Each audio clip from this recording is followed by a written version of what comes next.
साल 2005 जनवरी का महीना, जब मुंबई के एक अपार्टमेंट में रहने वाली बॉलीवुड की टॉप एक्ट्रेस ने 2-3 दिन से अपने घर का दरवाजा नहीं खोला, तब आस पड़ोस के सारे लोग हैरान रह गए। आखिरकार पुलिस को बुलाया गया और पुलिस ने घर का दरवाजा तोड़ा और उन्होंने अंदर देखा एक व्हीलचेयर, ढेर सारी दवाइयां, शराब की बोतलें और इस बॉलीवुड के टॉप हीरोइन की लाश। और वो हीरोइन थी 70 के दशक की सबसे खूबसूरत, ग्लैमरस और फेमस हीरोइन परवीन बाबी। करियर के पीक पर रही परवीन बाबी भारत की पहली ऐसी एक्ट्रेस थी जिनका फोटो टाइम्स मैगजीन के फ्रंट पेज पर छपा था। एक ही साथ 55 फिल्में साइन करने वाली परवीन का अंत अकेलेपन में कैसे हुआ? I've got about 55 films signed. I'm working on about 15. Sounds a bit much, doesn't it? तो नमस्ते, मैं साहिल और मैं आपके लिए लेकर आया हूँ 10 वीडियोस की एक ऐसी सीरीज जहां हम हैरान कर देने वाले कहानियां सुनेंगे। तो इस सीरीज के 5वें एपिसोड में आपका स्वागत है, क्योंकि देखेगा इंडिया तभी तो बदलेगा इंडिया। तो चला शुरू करिए आजचा video, the dark end of queen Parveen Babi. Parveen Babi 70 के दशक की सबसे खूबसूरत, सबसे सफल और सबसे महंगी हीरोइन। जैसे आज के बॉलीवुड में प्रियंका चोपड़ा है या दीपिका पादुकोण है, वैसे ही या फिर उनसे भी बढ़कर परवीन बाबी का क्लास था।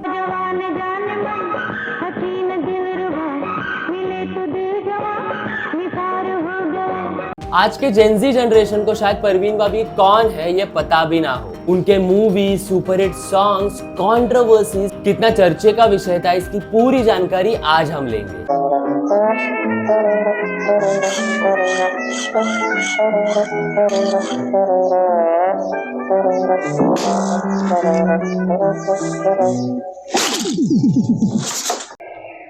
परवीन जी का जन्म 4 अप्रैल 1954 को गुजरात में हुआ।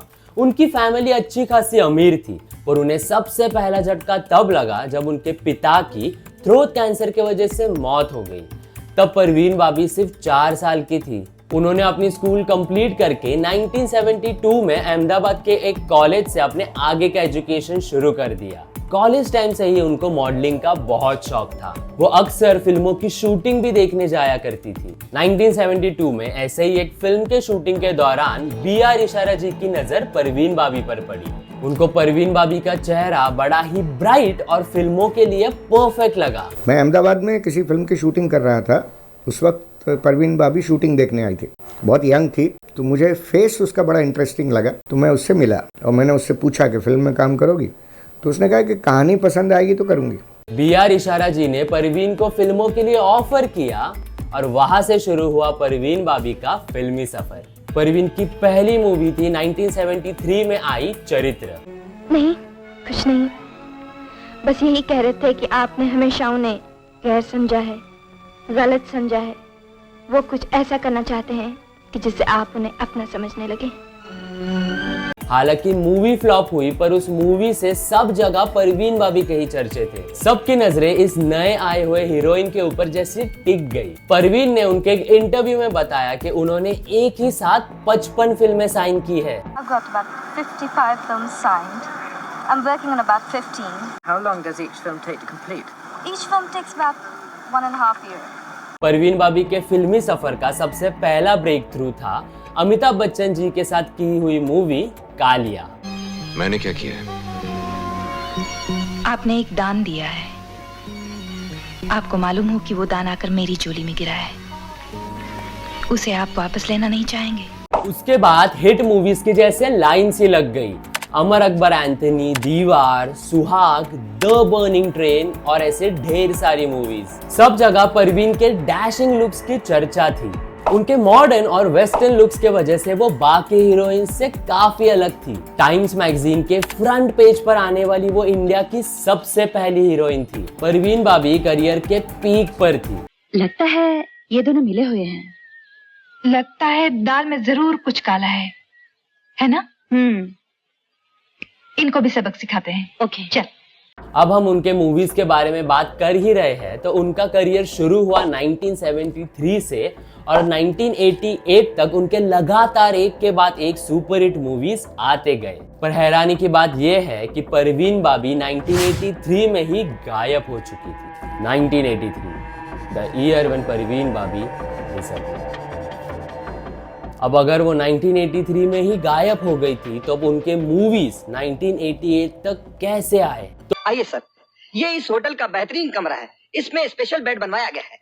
ऐसे स्प्रिंग लगेंगे कि जरा सा भी झटका लगे तो आप 2 मिनट तक झूलते रहेंगे। तो उस दौरान मूवी शूट होकर पोस्ट प्रोडक्शन होकर रिलीज होने में काफी साल लग जाते थे। तो 1983 के पहले शूट किए गए काफी मूवीज 1988 तक रिलीज होते गए, पर तब तक किसी को पता भी नहीं था कि परवीन बाबी आखिर है कहाँ। किसी का उनके साथ कांटेक्ट तक नहीं था। आप मुझे अपने घर तक छोड़ सकते हैं? जी, मैं आपको ऑफ कोर्स, चलिए। अब ये तो था परवीन बाबी का फिल्मी सफर, पर अब बात करते हैं उनके निजी जीवन के बारे में, क्योंकि उनका अचानक ऐसे बॉलीवुड से गायब होना काफी सवाल उठाता है। क्या लगता है आपको, परवीन बाबी आखिर बॉलीवुड से ऐसे गायब क्यों हुई?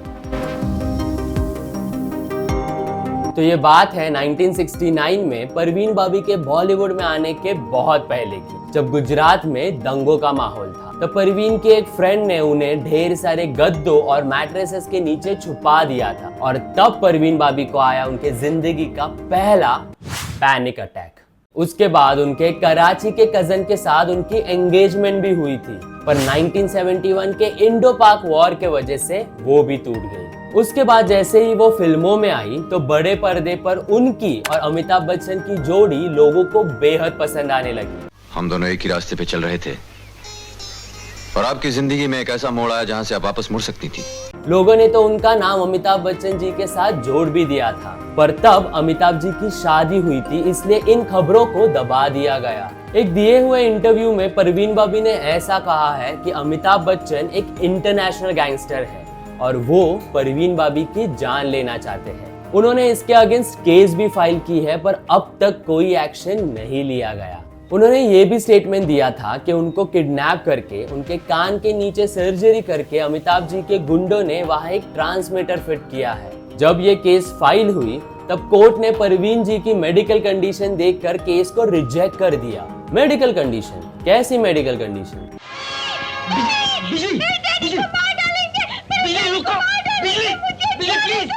उनके मेडिकल चेकअप से ये सामने आया कि Parveen Babi was diagnosed with paranoid schizophrenia. ये एक साइकोलॉजिकल मेंटल बीमारी है जिससे पेशेंट को अपने आजू बाजू के सब चीजों से डर लगता है। हालांकि उनकी उस पर ट्रीटमेंट शुरू हुई और इसी दौरान उनके जिंदगी में आए डैनी डेंजोपा। उन दोनों ने कई वक्त साथ में गुजारा, एक दूसरे के प्यार में पड़े। करीब 4 साल वो दोनों रिलेशनशिप में थे, पर सैडली वो रिलेशनशिप भी टूट गया। उस रिलेशनशिप की टूटने की वजह बताई जाती है डैनी डेंजोपा की अमिताभ बच्चन के साथ बढ़ती दोस्ती। एक तो पहले ही परवीन को लगता था कि अमिताभ जी से उन्हें धोखा है, और अब उन्हें ये लगा कि शायद अमिताभ जी ने ही डैनी को उनके जिंदगी में भेजा है। उन्होंने तो डैनी डेंजोपा को अमिताभ जी का एजेंट भी कहा। उस रिलेशनशिप के बाद आए कबीर बेदी। कबीर बेदी पहले से शादीशुदा थे, पर वो परवीन बाबी के प्यार में ऐसे गिरे कि वो अपनी बीवी को छोड़ने के लिए भी तैयार हो गए। पर 1977 में उनका भी ब्रेकअप हो गया और कबीर बेदी को भी परवीन बाबी का ये स्वभाव कुछ अजीब लगा। बिजली हाथ मत लगाना मुझे। तुम सब लोगों के चेहरे एक जैसे हैं, सबकी नीयत एक जैसी है। और अब एंट्री हुई महेश भट्ट की। हमारा परवीन और हमारा फिर एक बहुत ही पैशनेट रिलेशनशिप का एक दौर रहा। 2.5-3 साल हमने एक साथ गुजारे। परवीन बाबी के जिंदगी में जब महेश भट्ट आए तब उनकी भी शादी हुई थी। उनको एक बेटी भी थी, पूजा भट्ट। इन दोनों का रिश्ता शुरू हुआ और महेश भट्ट ने भी परवीन बाबी का ऐसा अजीब बिहेवियर नोटिस किया। परवीन को ऐसा लगता था कि जैसे उन्हें कोई मारना चाहता है। परवीन ने तो एक बार महेश भट्ट के ऊपर ही हमला किया। महेश भट्ट परवीन के इस कंडीशन से बेहद चिंतित थे। उन्होंने परवीन को बैंगलोर के उनके स्पिरिचुअल गुरु यूजी कृष्णामूर्ति के पास एडमिट किया और वो मुंबई चले आए। परवीन बाबी को ये डिसीजन बिल्कुल पसंद नहीं था। उन्हें महेश भट्ट से दूर नहीं रहना था। इसी मुद्दे पर उन दोनों में तनाव बढ़ते गया। एक दिन परवीन ने महेश को आखिरी बार पूछा कि महेश के लिए क्या इंपॉर्टेंट है। परवीन या उनके स्पिरिचुअल गुरु यूजी कृष्णामूर्ति। तभी महेश जी परवीन के साथ सारे बंधन तोड़कर रूम के बाहर चले गए। तो फ्रस्ट्रेटेड परवीन वैसे ही हालत में महेश के पीछे दौड़ती चली आई। अब वैसे ही हालत में का अर्थ है हाफ नेकेड। 1982 में महेश और परवीन का रिश्ता ऑफिशियली खत्म हुआ और 1983 में महेश ने परवीन के जिंदगी पर आधारित एक मूवी भी बनाई जिसका नाम था अर्थ। मिले ना मिले, हम तो जरूर मिलेंगे। शायद यही लिखा है हम लोगों की तकदीर में। अब ये तो थी उनकी निजी जिंदगी। अब 1983 में अगर उन्होंने बॉलीवुड से अपने सारे कनेक्शंस तोड़ दिए तो वो आखिर गई कहाँ? रिपोर्ट्स के अनुसार वो अपनी इंटीरियर डिजाइनिंग का शौक पूरा करने के लिए यूएसए चली गई। वहाँ और कई फील्ड्स में उन्होंने अपना करियर बनाना चाहा। I am doing interior design. I have been doing interior design professionally. और आप पेंटिंग भी इतना खूबसूरत करती हो मदर टेरेसा का। Personally, I like interior decorating. It's much more vast and complex and interesting. Course पूरा करके वो वापस इंडिया में आई। उन्होंने अपने ऊपर एक ऑटोबायोग्राफी भी लिखी जो कभी पब्लिश भी नहीं हुई। इस बॉलीवुड से दूर रहे हुए सालों में भी उन्होंने कई कंट्रोवर्शियल इंटरव्यूज दिए। उन इंटरव्यूज में उन्होंने ऐसे स्टेटमेंट्स दिए हैं कि अमिताभ बच्चन, प्रिंस चार्ल्स और हॉलीवुड के कई बड़े एक्टर्स उन्हें मारने की कोशिश कर रहे हैं। इंडिया में वापस आने के बाद भी उन्होंने कभी भी बॉलीवुड में वापसी करने का नहीं सोचा। एक दिए हुए स्टेटमेंट के अनुसार सिर्फ एक इंसान के वजह से पूरे बॉलीवुड ने उन्हें कॉर्नर कर दिया। वो बॉलीवुड में वापस नहीं आना चाहती क्योंकि वो इंसान अभी भी इस इंडस्ट्री में है। वो हमेशा अपने कमरे में अकेली रहती। उन्हें बाकी सबसे डर लगने लगा था। परवीन बाबी के सेक्रेटरी के बेटे ने बताया कि वो कमरे से बाहर भी नहीं आती थी। उन्होंने पका हुआ खाना भी छोड़ दिया। वो सिर्फ एग वाइट्स खाती थी क्योंकि उन्हें पका हुआ खाना जहर लगता था। उनके डिप्रेशन की सीमा इस हद तक पहुंची थी कि वो दरवाजे के नीचे से पैसे सरकाती और वो आदमी जब दूध और अंडे रख कर चला जाता था तब वो चुपके से वो सामान अंदर लेती। एक दिन जब वो कुछ सामान लेने घर से बाहर निकली तब उनके नजदीक से एक बस पास हुई। तब वो ये तक कहने लगी कि किसी ने वो बस जानबूझकर परवीन बाबी को मारने के लिए भेजी। कई दिनों तक ऐसे ही अकेले रहने के बाद जनवरी 2005 में जब उनके दरवाजे के बाहर रखा हुआ सामान काफी दिनों से अंदर नहीं लिया गया तब आस पड़ोस के लोगों को शक हुआ ताकि परवीन बाबी के जो उनके फ्लैट के जो सोसाइटी के मेंबर और चौकीदार था उन्होंने पाया कि उनके घर के जो दूध और पेपर है वो 1-2 दिन से उठाए नहीं गए हैं। तो उनको कुछ डाउट आया तो उन्होंने नॉक किया, कोई रिस्पांस नहीं आने पर उन्होंने बाहर से लॉक तोड़ने के बाद अंदर जाकर उन्होंने बेडरूम में देखा। दरवाजा तोड़ने के बाद अंदर बेड पर परवीन जी की लाश पड़ी। बाजू में एक व्हीलचेयर, शराब की बोतलें और ढेर सारी दवाइयाँ थी। परवीन बाबी इस दुनिया में नहीं रही। तो परवीन बाबी को देखा तो उनको लेटी हुई पाई गई और उनके सांस चल नहीं रही थी। उनको मेंटल इलनेस तो थी ही पर उनके मौत का कारण डायबिटीज बताया गया। डॉक्टर्स के अनुसार हाई डायबिटीज की वजह से उनका एक पैर पूरी तरह से सड़ गया था और इसी वजह से वो व्हीलचेयर यूज करती थी। और एक रीजन ये भी बताया जाता है कि उन्होंने 3 दिन से कुछ खाया तक नहीं था। उनके मौत के बाद उनके प्रॉपर्टी का 80% हिस्सा अनाथ बच्चों को दिया गया और बाकी 20% हिस्सा उनके अंकल को। 2005 में उनके मौत के बाद महेश भट्ट ने 2006 पर उनके और परवीन बाबी जी के रिलेशनशिप के ऊपर एक सेमी ऑटोबायोग्राफी भी बनाई जिसका नाम था वो लम्हे।